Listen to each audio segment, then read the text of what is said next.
Hello, and welcome to an open source live code hangout.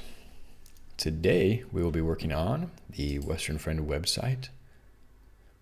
The source code is available on GitHub, github.com/westernfriend, and we're working in the WF website project.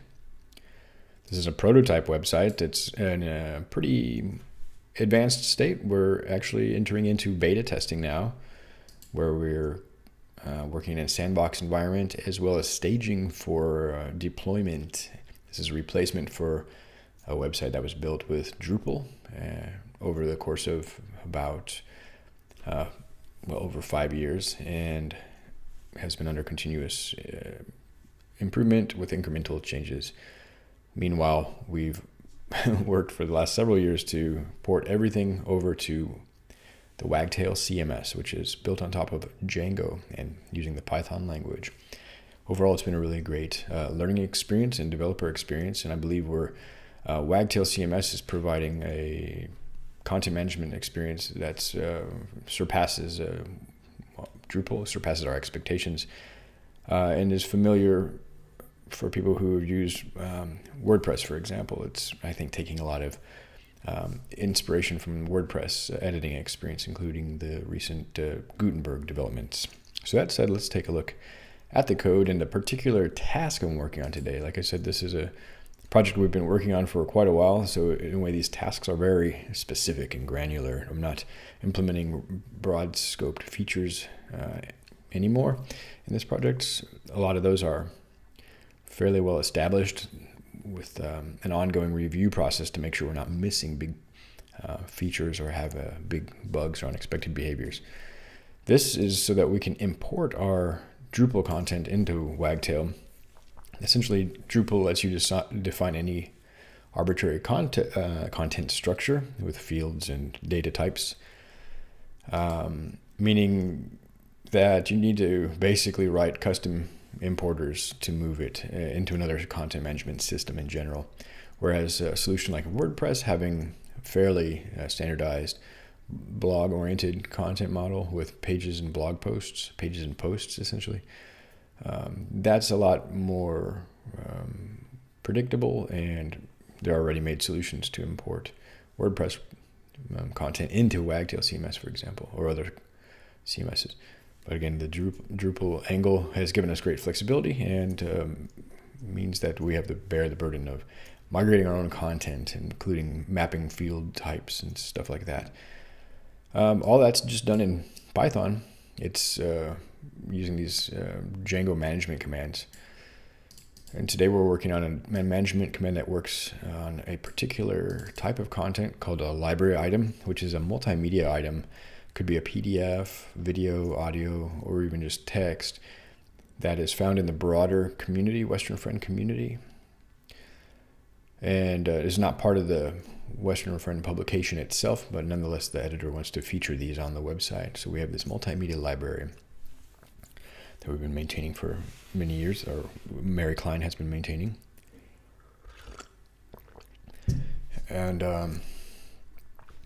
just to get to the work, basically what I need to do is establish there are some relationships in our content model. It's a relational model where these library items have authors, and for historic reasons, we've in Drupal separated the library item authors from the regular Western Friend content authors, which Western Friend is also a magazine publication, so the magazine articles have authors. We decided to treat those as separate collections or taxonomies in Drupal, but now we're unifying these taxonomies. So we'll have one central collection of people, of contacts, and essentially the contacts collection is divided in three compartments: people, meetings, and organizations. And I've got to kind of merge all these together while keeping a little distinction, because there's just enough difference between a person in an organization and a person in a meeting, the functionality around meetings in particular, that they're the same but different, and so we've treated them so likewise in our code. I've used pandas for a lot of the heavy lifting, but we've recently switched over to using Postgres in our development environment in order to align that with the deployment environment, as well as give us a little bit more features for rich searching. And I believe one of these things where I've been leaning on pandas to basically read a CSV file and run queries against that CSV file in memory. It's essentially kind of heavy and perhaps error prone, and I'd rather not have to. I'd rather just import these authors one time and not have to worry about this author's CSV file and any of the subsequent importers, just rather using the database. So I was just having some troubles with that, and opened a particular question because these contacts are, although we're treating them the same, they're in separate database tables, and they have separate model classes, meeting, organization, and person, because there is distinct like business logic or behavior associated with those. They're all inheriting from the Wagtail page model, and I was wondering how to properly filter or search basically within the Wagtail page model space, which is this tree of hierarchical content. Well, Gasman has given me some advice. Matt Westcott is a core contributor to Wagtail and very, very active and just prolific in many ways around Wagtail community. So I appreciate the help, Matt. And I'm going to try this out today. So essentially what we've got is Docker running, and I'm going to go ahead and hop into the Python shell, or the Django shell.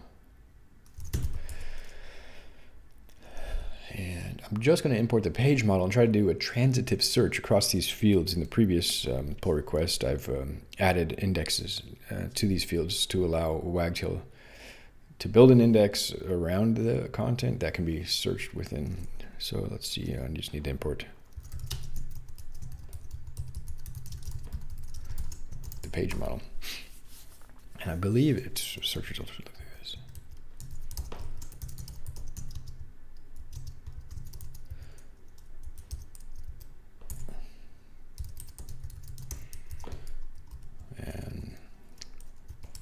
So this is actually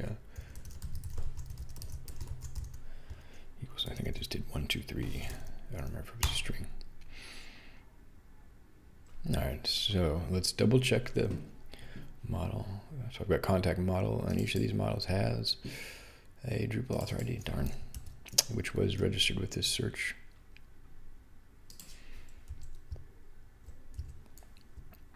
I'll have to refer to the documentation. I thought I could just Drupal author ID.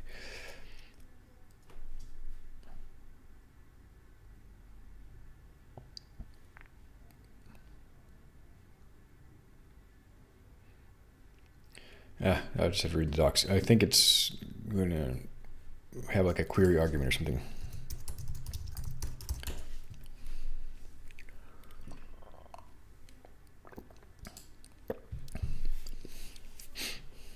So I've added these indexing, gone through all of these, indexing essentially extra fields.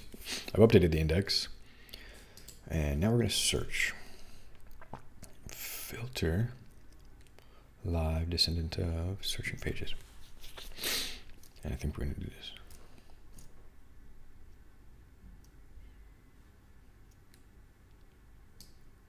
Okay. I see.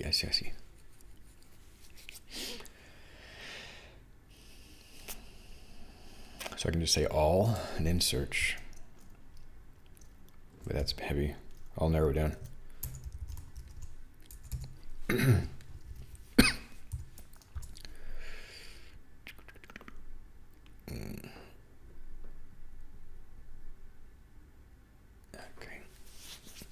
Man, I want to search a specific page though. I mean a specific field.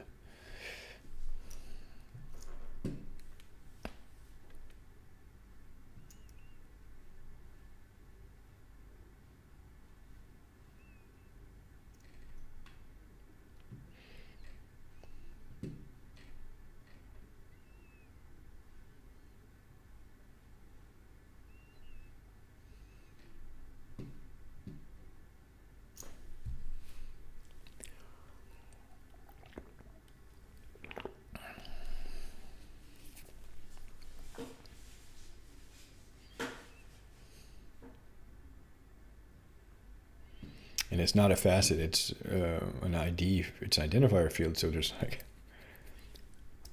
I think hundreds or maybe over 1,000 values. I can't just search an arbitrary string. I need to search a field. Man.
The crux of this is I need to filter one or more collections, one or more models, whether they're Wagtail or not.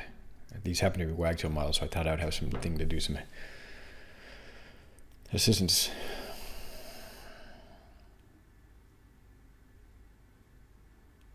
These are Django models that have custom fields associated with them, which all Django models do, pretty much.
Well, I think that's what I'm going to have to do is just take a simple approach, layer abstraction below Wagtail.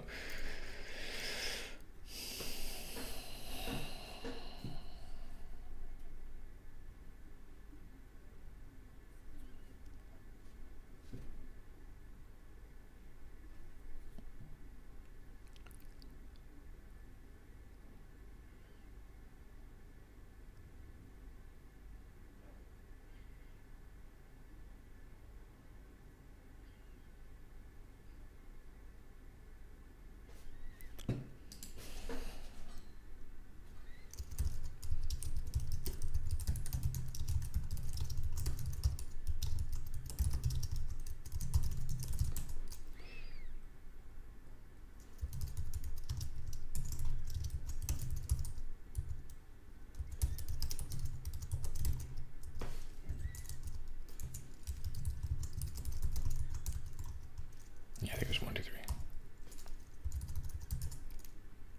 Empty, okay. And then organizations. I'll just double check this in a moment. The actual, I think I just did 1, 2, 3 for being.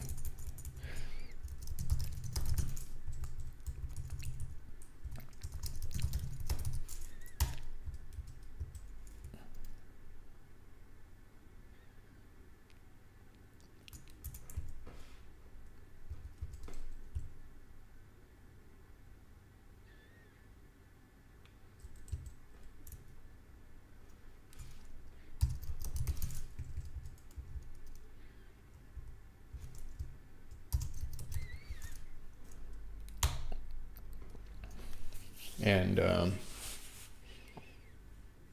essentially these should be exclusive.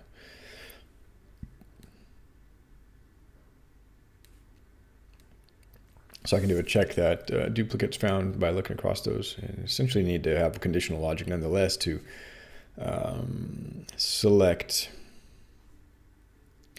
the related entity. I'm trying to associate a library item with an author, and the author could be a person, but it also could be an organization publishing, for example, an announcement or an event listing. And then Quaker meetings are a form of organization. So anyway, the author can be in any of those tables, and I need to find one. There should be ideally one matching entity with this Drupal ID. The Drupal node ID is unique for all content items across all tables, as far as I understand. So we will run this survey here real quick.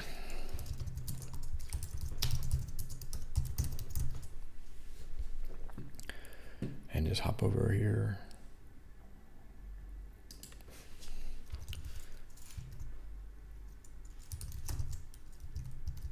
And here's an author.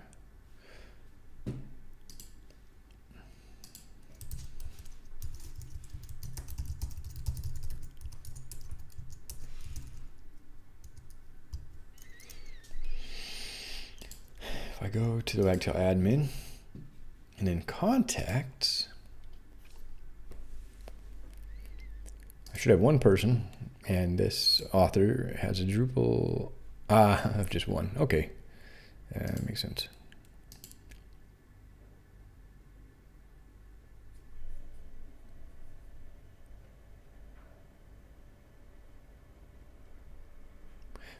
I'm just thinking a couple of steps ahead a little bit.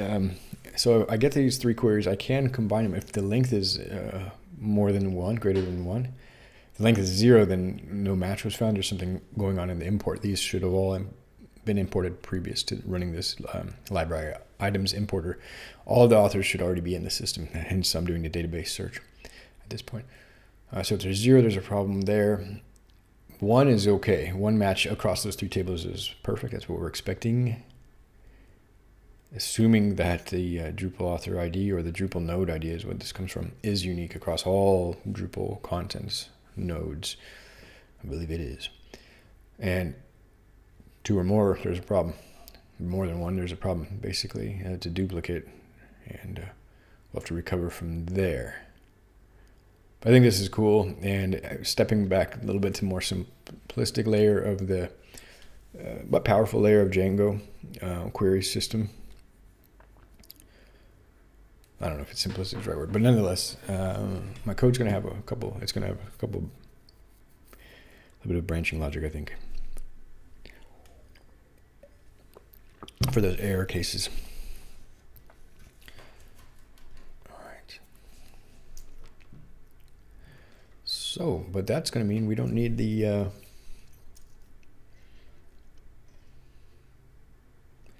the importers. We won't need this anymore. It'll be a series of database queries in effect.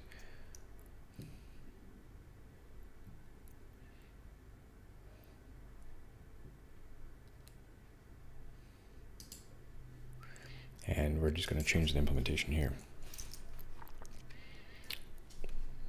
to no longer need this. Whoa. What did I do?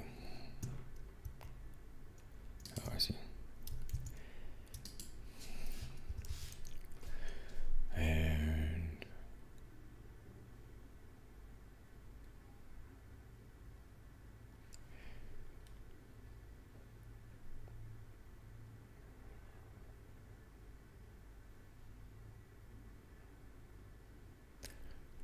yeah, okay, so we have this in-memory library item we're attaching the data to, so it's getting ready to go into the database, but not quite yet. So it's just a Python model instance right now. And then I need to attach some data to it from these author IDs, but I need to iterate over those and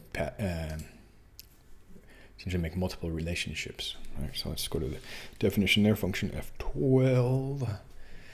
So we will not need this data frame more. This is the nice thing. I'm getting rid of this, having to pass around this data frame. Very cool. And that means stuff is going to break. And it's a string, so I had to parse it to integers, which is good.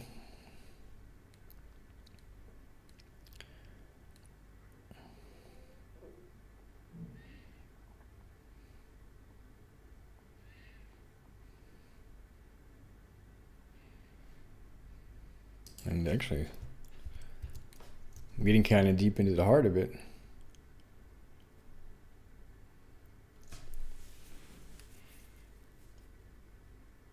Now this is a shared utility.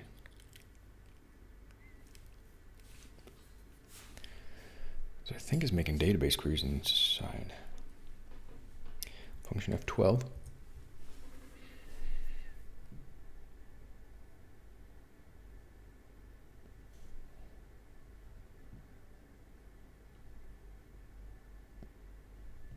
We won't get into this layer here. I'm just going to actually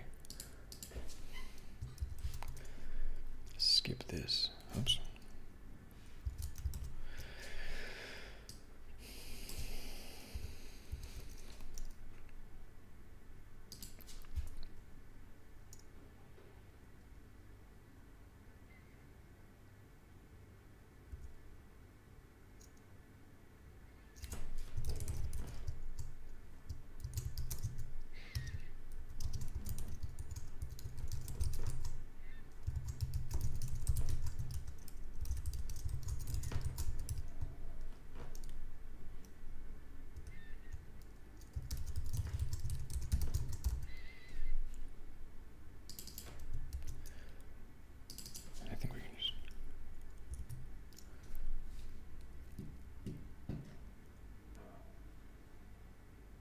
I'll put it in shared just in case.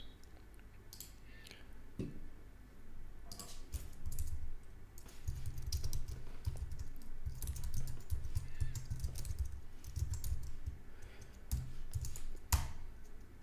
right. Okay, I'm going to take a quick break, and essentially I'm going to run these 3 database queries when I get back and validate.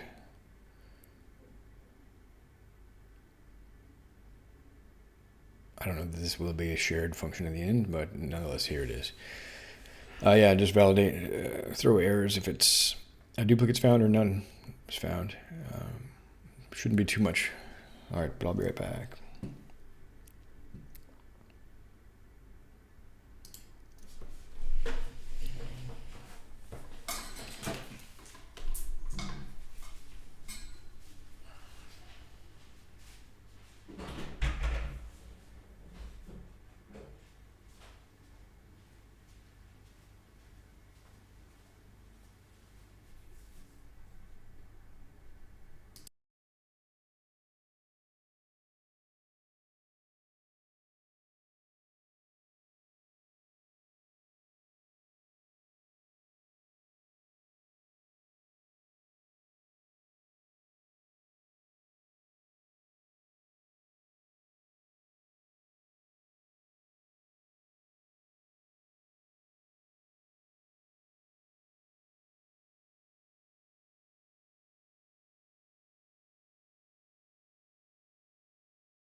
All right.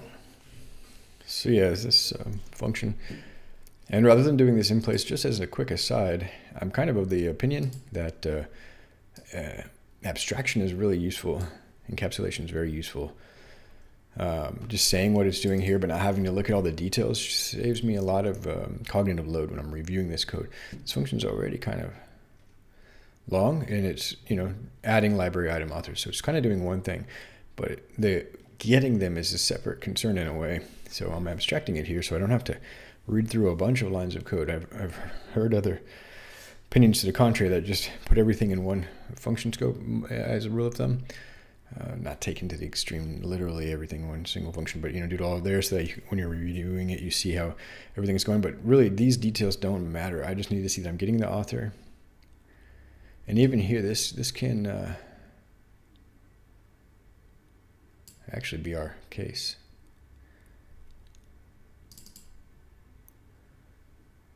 I'll have to double check that. We just need to get the author from the database.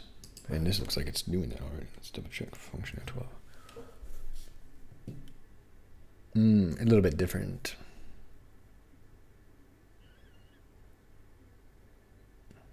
Okay, it's still relying on the author data, of course, as it says here.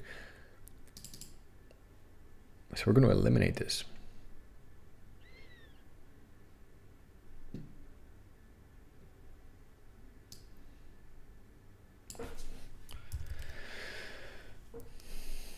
This is just fetching the author data from the spreadsheet, essentially the in-memory spreadsheet. Then we're looking into the database. So both of those no longer going to be needed in this context, in this scope. We're just going to have this one function that looks straight in the database. Nice. All right, so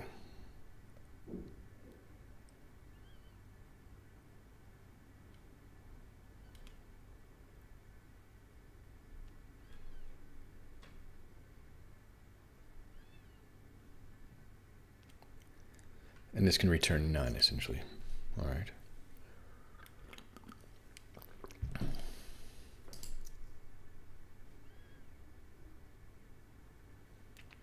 I'm not using typing in this project, although I'm seeing the benefits of having things typed and explicit about what I'm returning.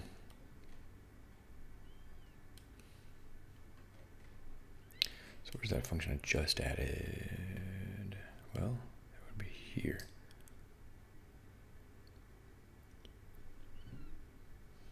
Wouldn't it?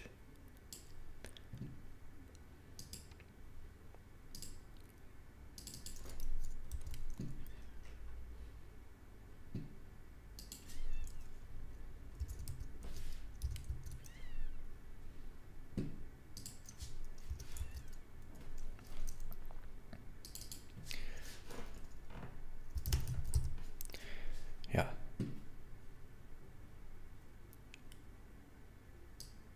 Now these can actually, yeah.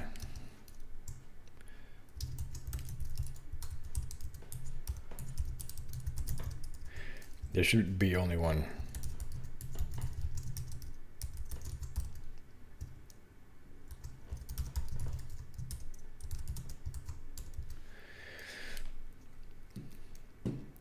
I can make sure of that.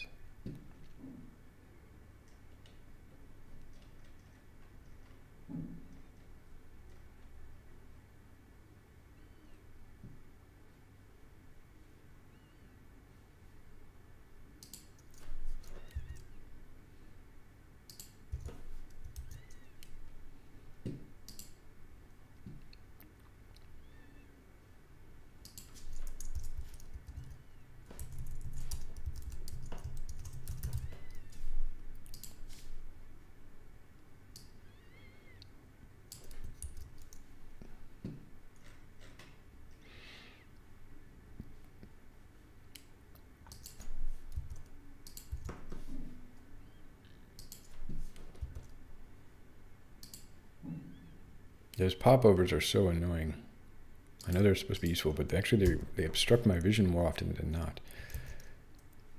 Like here, I'm trying to actually read the stuff that's underneath here. Oh, actually, I'm not right here. So I'm trying to, but this orients me, so I don't want those popovers. I'll have to disable those again.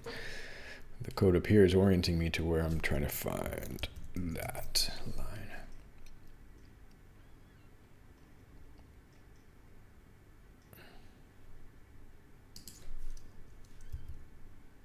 And here I can't type the next line because it's blocking me. Just in general, popovers are just kind of a nuisance.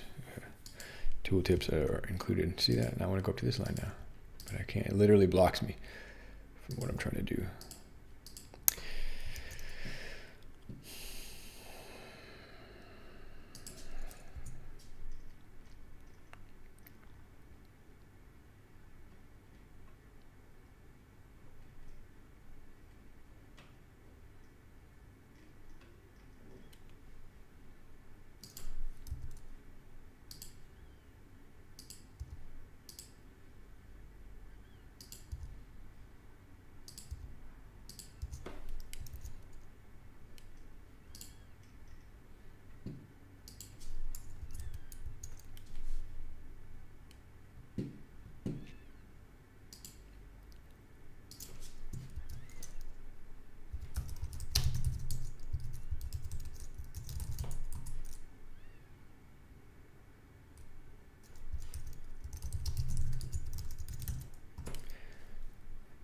So we're ensuring that at least in the table themselves that they're unique. So that get should only ever return 1. So it shouldn't throw an error.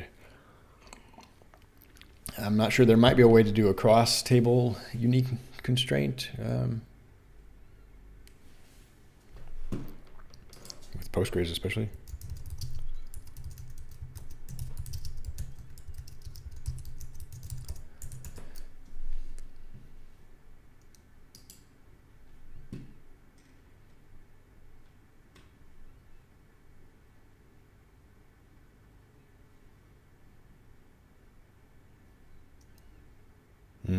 Yeah.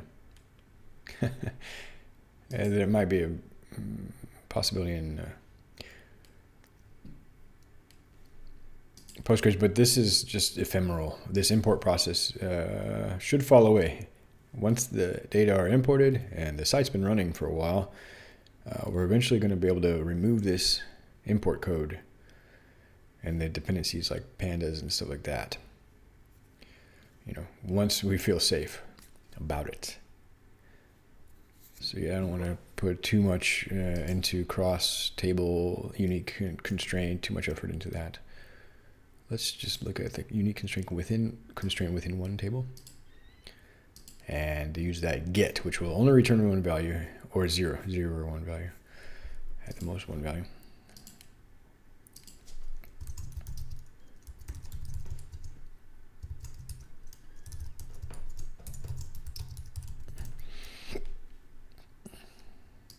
Cool. So we're back here in the shared, so we can use get now. Basically,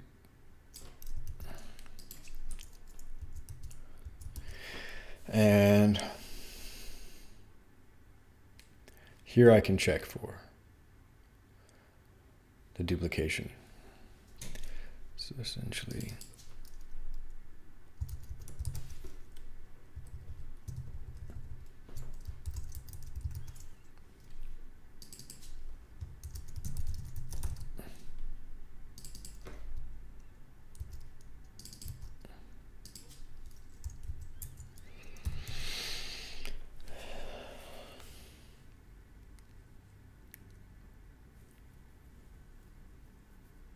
I do like that approach of converting them to a list. Where was that? And using itertools chain.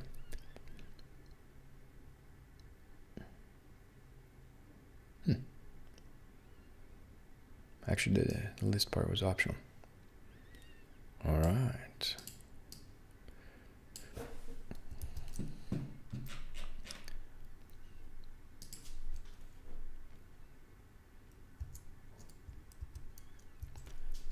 Chain them.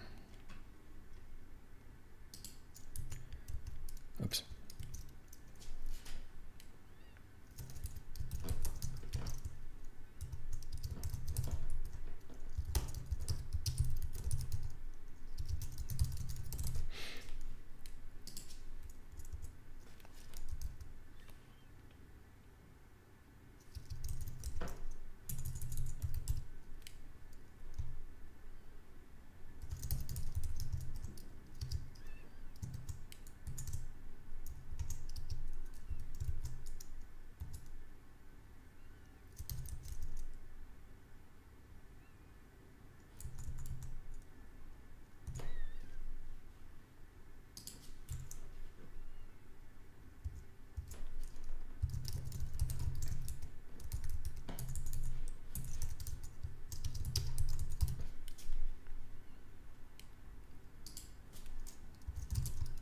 For now, I'll use print.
This should be the 0th.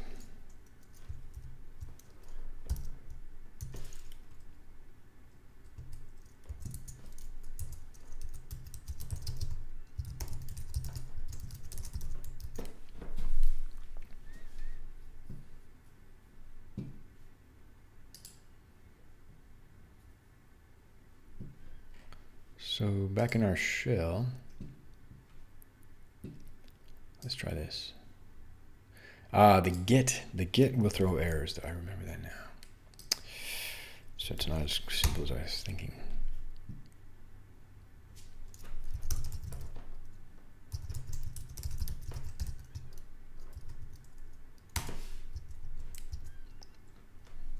All right. So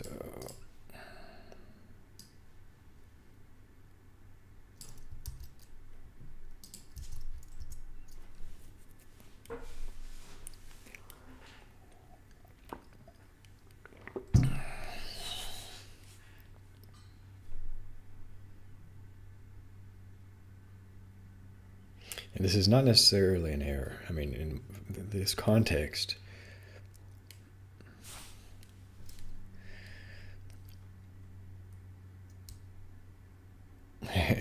so I would like to defy the idea that error should not pass silently.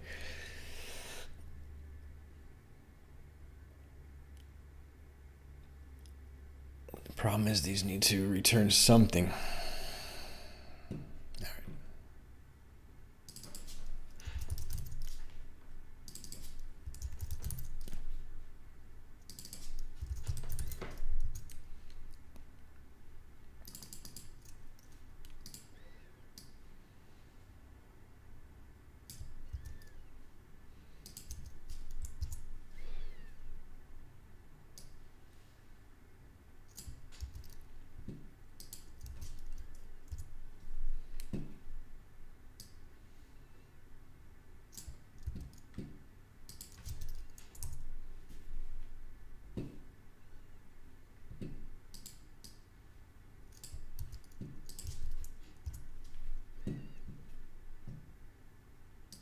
Yeah, this could be called people, meetings, organizations, but it should nonetheless.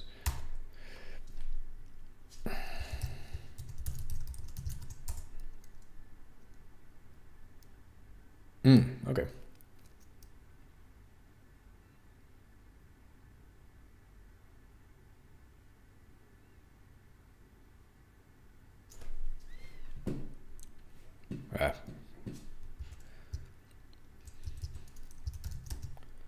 Something like that.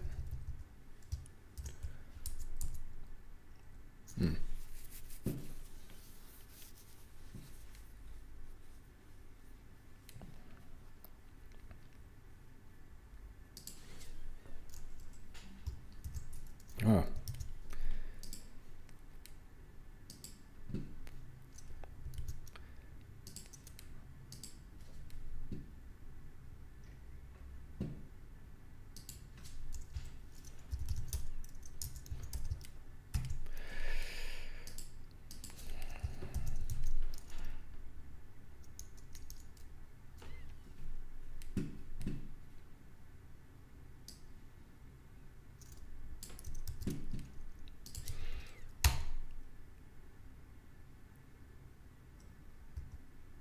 Okay.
Yeah, see the typing annotation is a bit awkward here because any of these 3 or none, it's like, I'm not doing type annotations.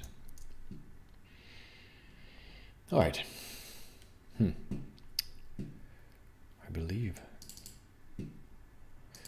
that has cleared up some data, some code from this part. So let's see here. Which means I don't need to parse this magazine authors file anymore.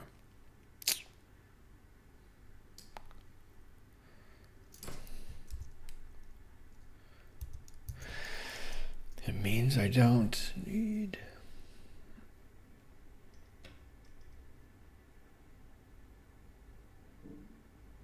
yeah.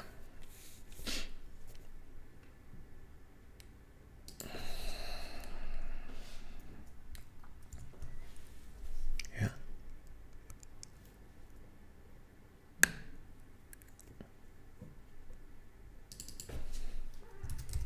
This can now be author.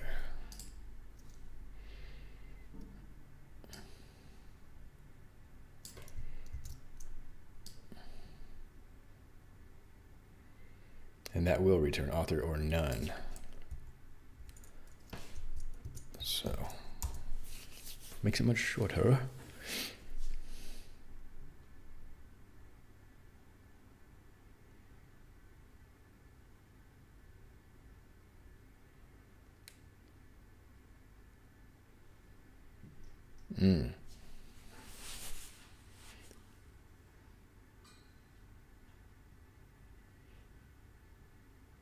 And I should not be creating them here.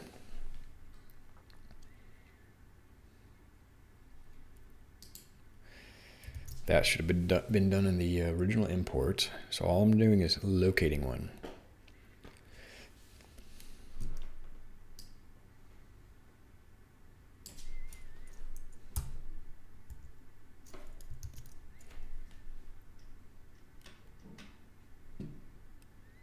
I can be safe here. That's all right.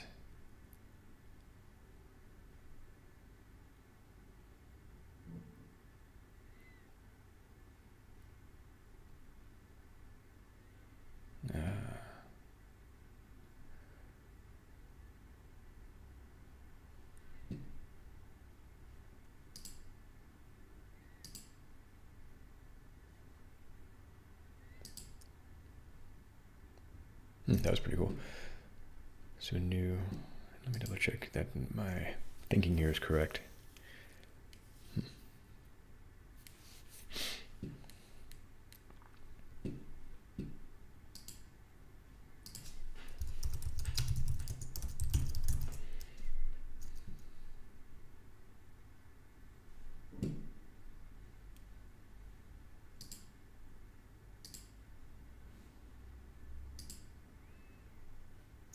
So I need to import these authors.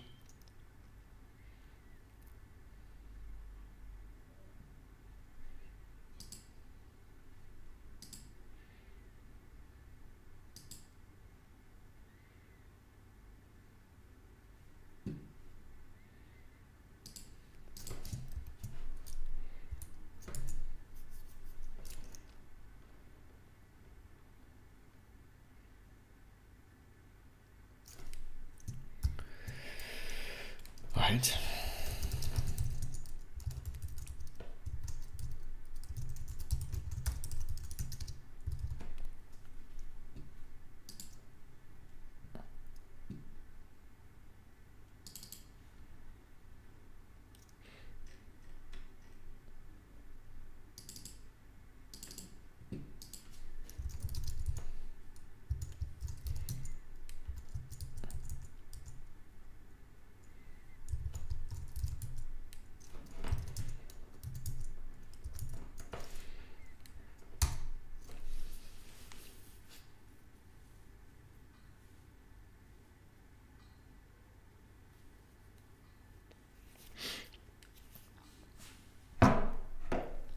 Okay, 2,000, almost 3,000 authors.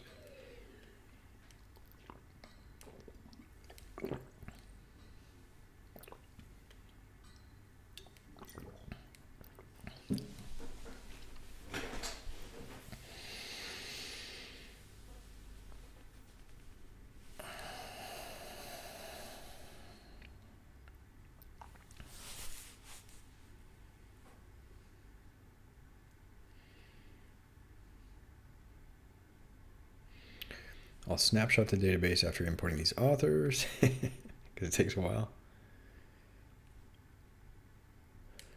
Then run these library item importers. I'm still wondering. This has been converted to a list that query sets. This we said objects, meaning it's a list. Oops, where did it go there? I just saw it a minute ago. Author objects or none.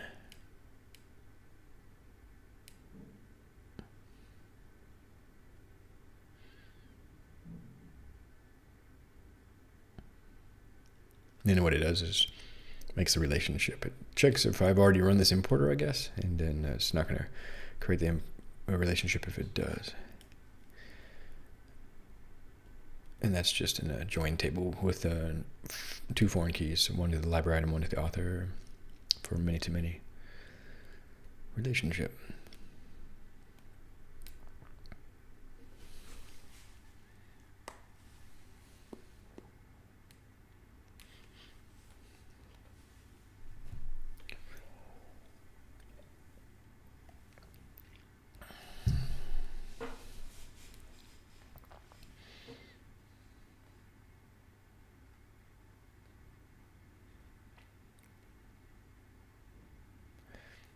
It's going to be a bit heavy on the database, running all those queries. I don't know. But I think less error prone, so it's a trade-off. And I got to run the query anyway, whether or not it's an in-memory data frame or database. So can't get around that. I don't know if pandas would be more efficient since it's just a NumPy array. Probably. But these database tables are indexed, I believe. Author ID, yes, it's in the index. I just added it as part of this pull request. All right, I'll be right back while this is still running.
It's relatively quick, 10 rows a second.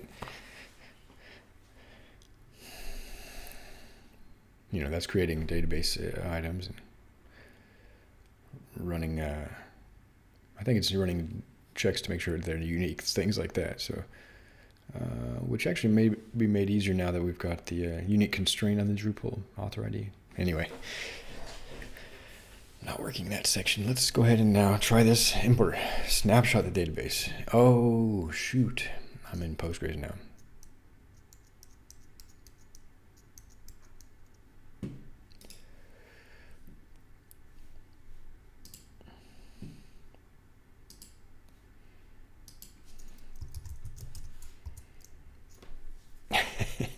Howdy.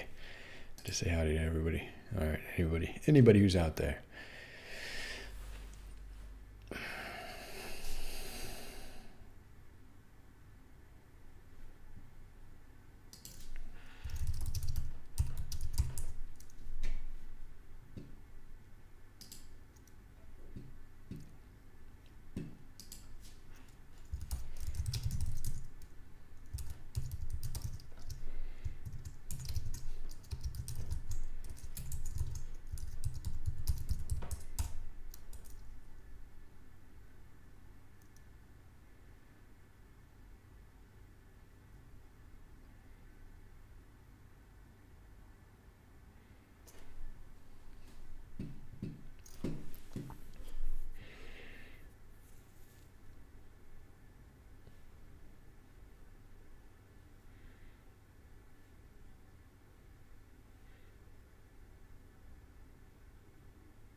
Well, that's the answer.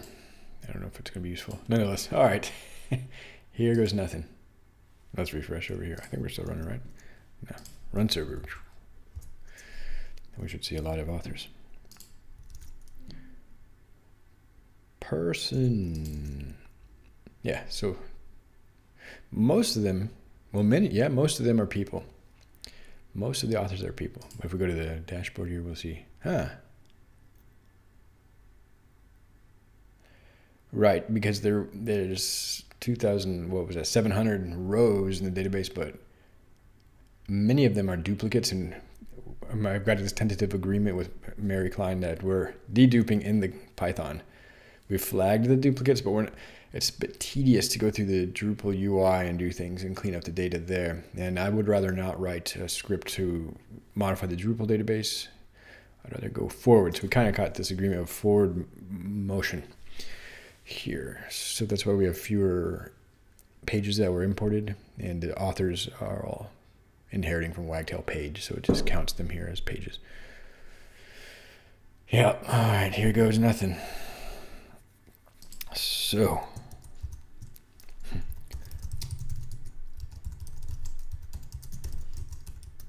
I think we just need, yeah. I need facets.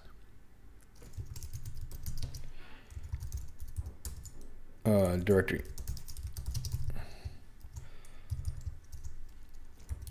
Import library. Actually, right here, I think that's all I need. What does it want from me? Folder. Folder, directory, which one's which? What's the difference? Windows and Mac. There we go. And facets are just a way of categorizing these library items to give us different viewpoints and ways of filtering them, grouping them together and whatnot. So it's called a faceted search. You've probably heard that. Okay, library items now.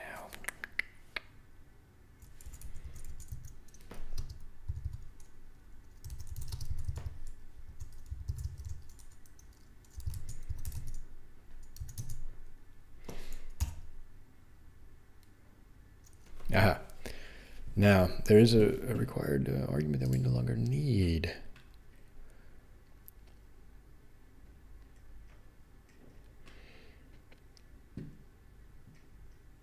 Right here.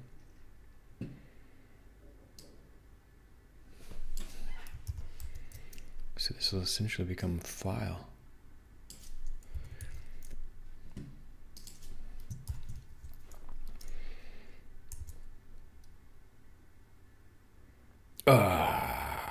Right.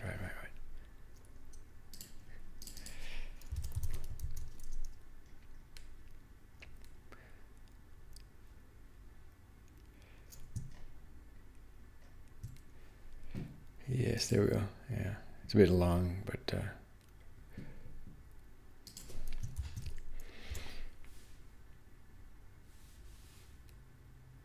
all right. And so I was kind of expecting some authors to be missing, and I think that's just our data are out of sync a bit. However,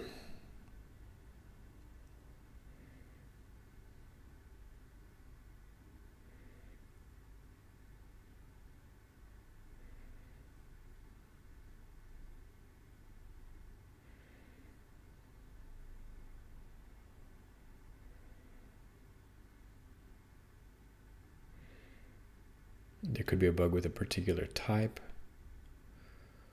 of author. We've encountered this before.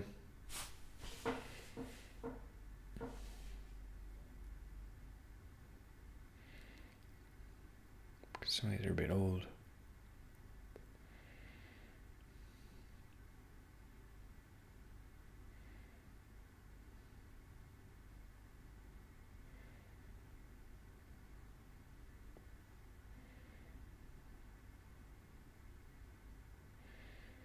But I think overall this code is ready to commit, at least at this stage. The importer's running and not throwing any major errors. There could be some, when I say major errors, like any exceptions, there could be an error, like a semantic error, not a syntactic error, or something that would throw an exception with the way it's locating the author. and hence we're getting so many failures. Even though 626 is a pretty early one, it could be that I just have to inspect the data. Could be a problem with the data, could be a problem with the code. Could be a problem with the previous importer, the Drupal author ID importer that I just ran, the magazine author ID importer, I mean. Yeah, but nonetheless, I think we're moving forward one step at a time here. It's just got so many missing authors because they're separate buckets. No, that shouldn't be it. I'll have to double check.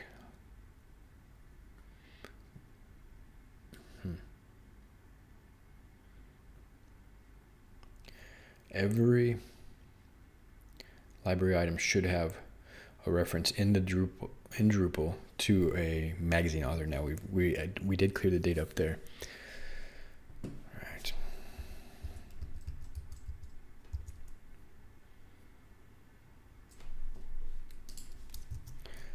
Library items.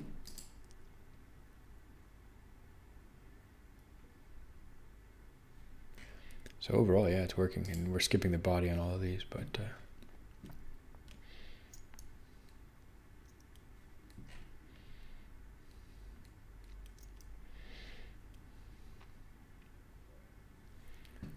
I'm gonna clean up this code.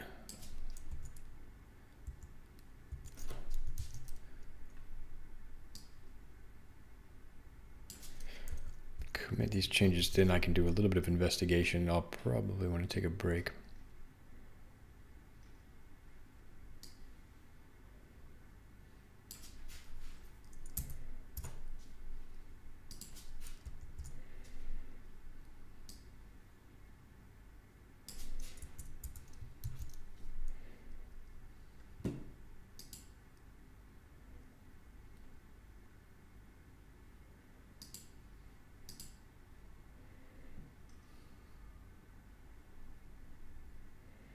And all we know here is the Drupal author ID, so that's not going to be much help in the debugging.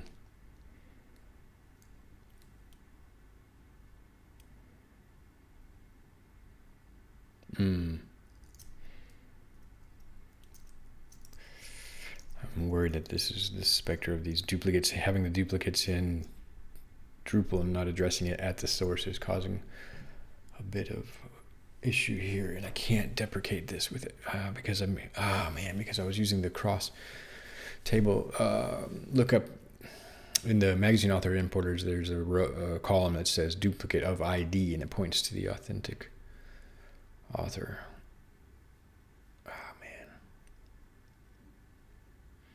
And since I no longer have that row in memory,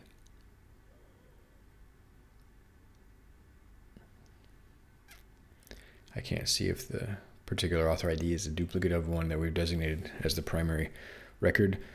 And in Drupal, where we have made a link from the library item to the magazine author, if we've accidentally chosen a duplicate item, I'm really of the opinion that when possible, the data should be cleaned in the source and not downstream. But again, we have made a compromise here for that. So the other course of action, another one would be to store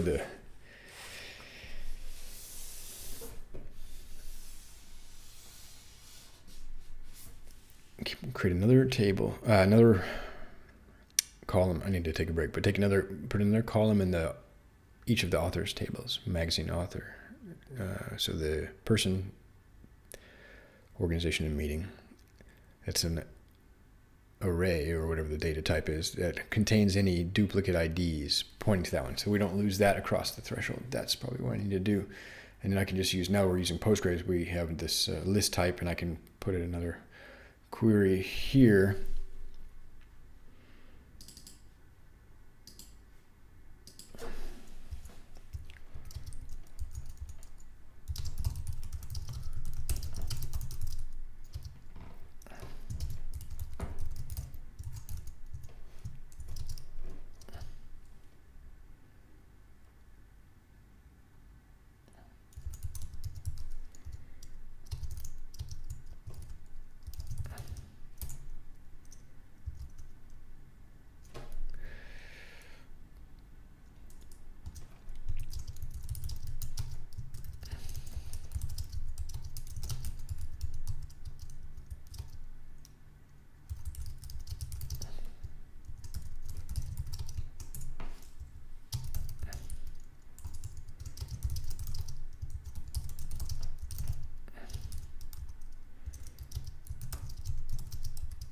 let's just say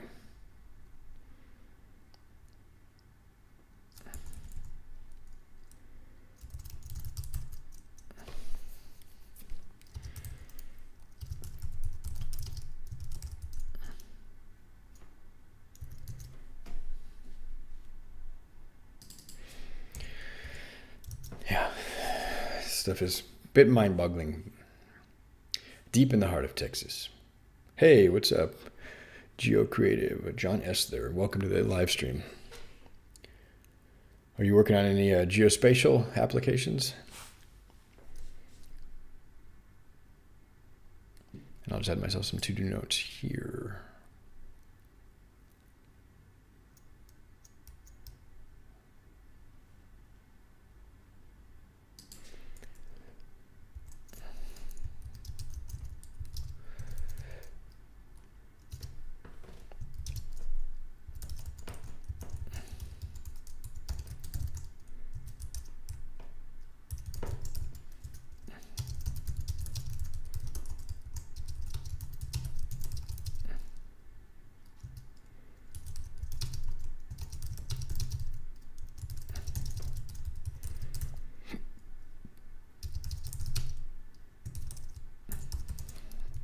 So essentially I want the primary author record, just to keep a reference of the row IDs, the author IDs that have been marked as a duplicate of that. That way we preserve that work and metadata. We're able to dedupe in the spreadsheet essentially, which is a bit more of an efficient interface to do that work than the Drupal side of things. You have to have a human in the loop for deduplicating data. And we don't want to, doing that through the Drupal UI, you have to search and refresh, and the page load process slows you down. It's like building your code in between every save.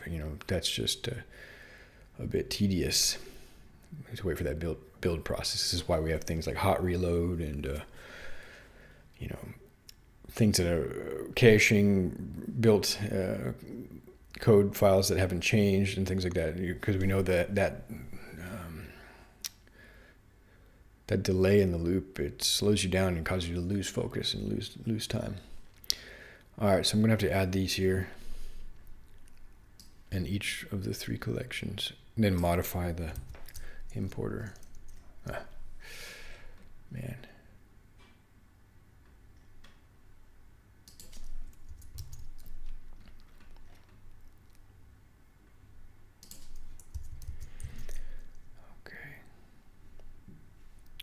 So import library of authors.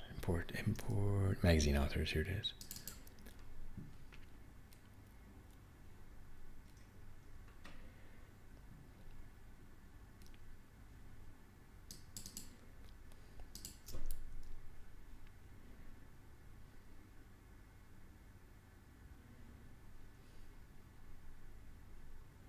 So instead of passing here, we'll actually have to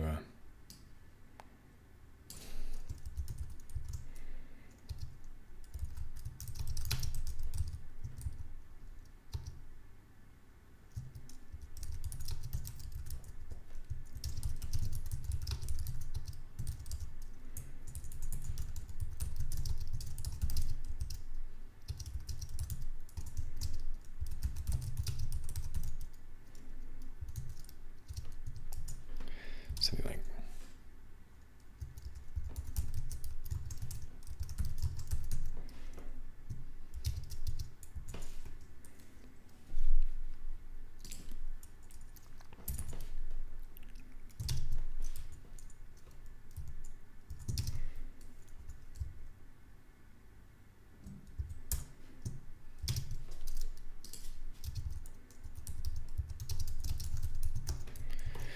yeah, so I can't just throw that out. That bit of information needs to come along.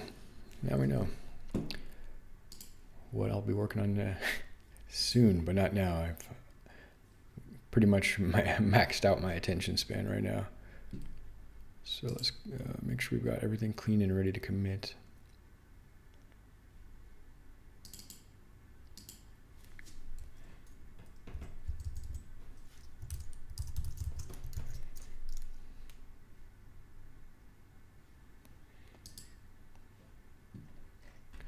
think overall we're pretty good. So I will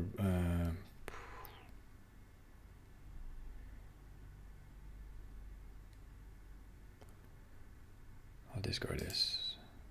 Delete that file.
And I think I can clean up unused imports.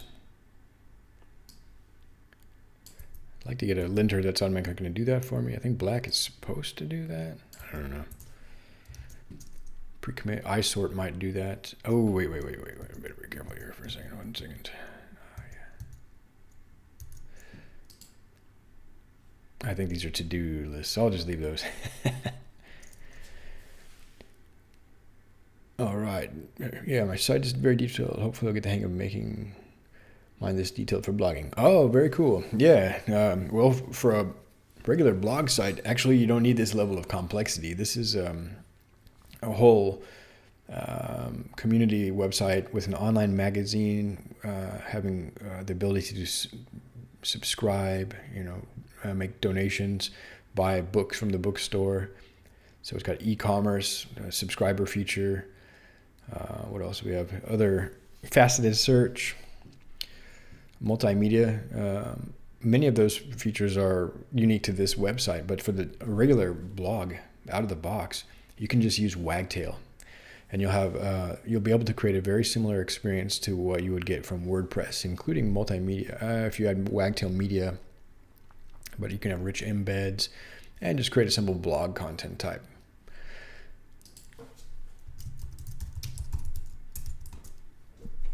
Let's see. Yeah. This is probably pretty good. Actually, this is a little old, but most of the code should still be good to go.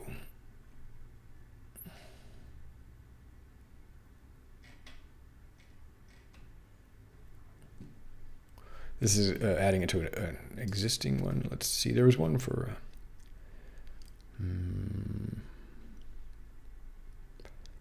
chord box, I think it was, with 4. Yeah. Now this is Wagtail is now at version 4. Great. This looks like an updated version of that. So yeah, I would recommend just following this guide here. Yeah, that should get you down the road. Whoops. How do we send that message? There it goes.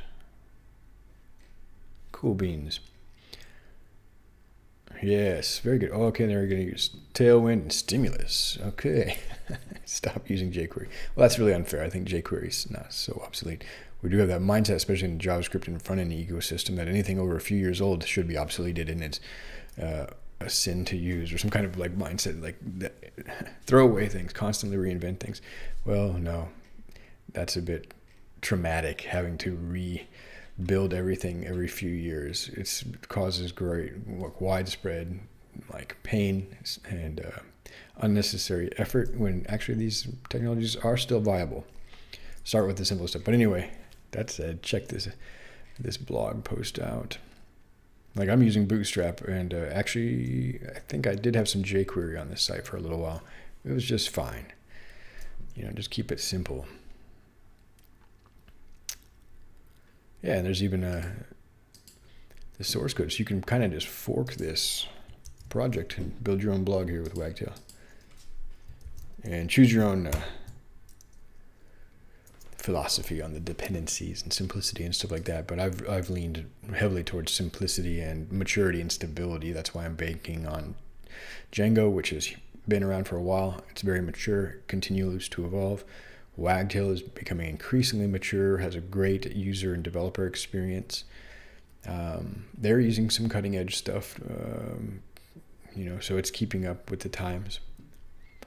But I've been bitten by the JavaScript ecosystem and this mindset of if it's a few years old or if its legacy is bad. I've had projects that have basically died because the framework was abandoned onto newer, greener pastures.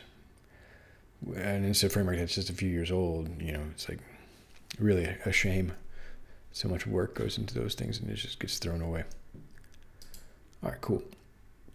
So yeah, this basically got me down the road a bit, at least in changing my mindset about approaching this issue today. We'll commit this. We'll push that up to the repository.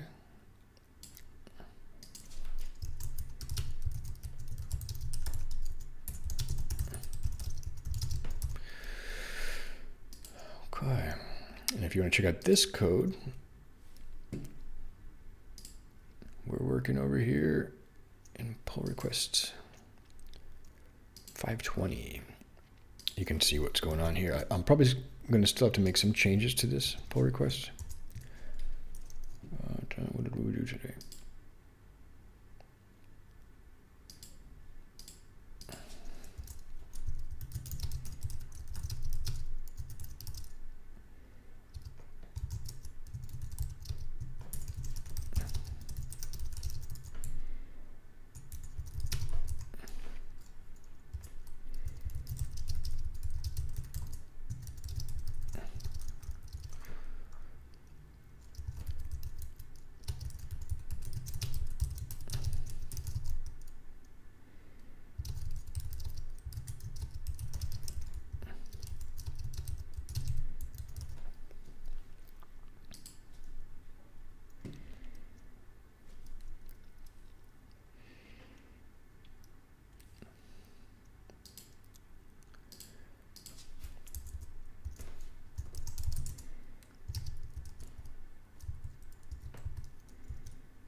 I think it was like there's one, something like that. I'll have to double check that. Still work in progress. All right.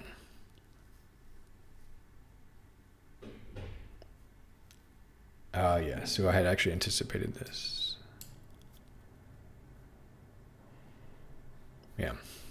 So I came back around to that realization. Very cool. All right. Well, I'm going to wrap it up. I might be able to have another session a little bit later today, but again, my sort of teacup is overflowing. I can't focus. I start to get fatigued after a little bit of this intense focus and reflection, things like that.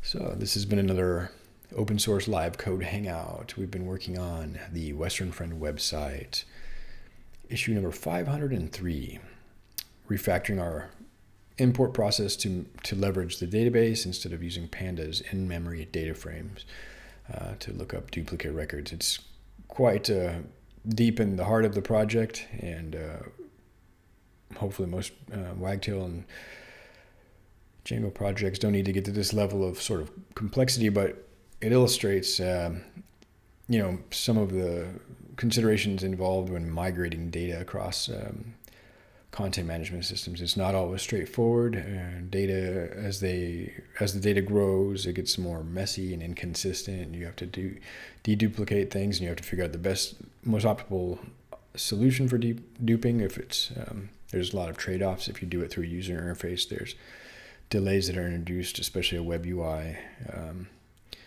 with HTTP requests, and then the spreadsheet is pretty direct, but then leaves some additional work for parsing. The deduping process, deduplicating records, needs to be done by a person. Machines can't quite do that because there's typically nuances involved. You have to have knowledge of the data that simple pattern matching can't quite probably reproduce.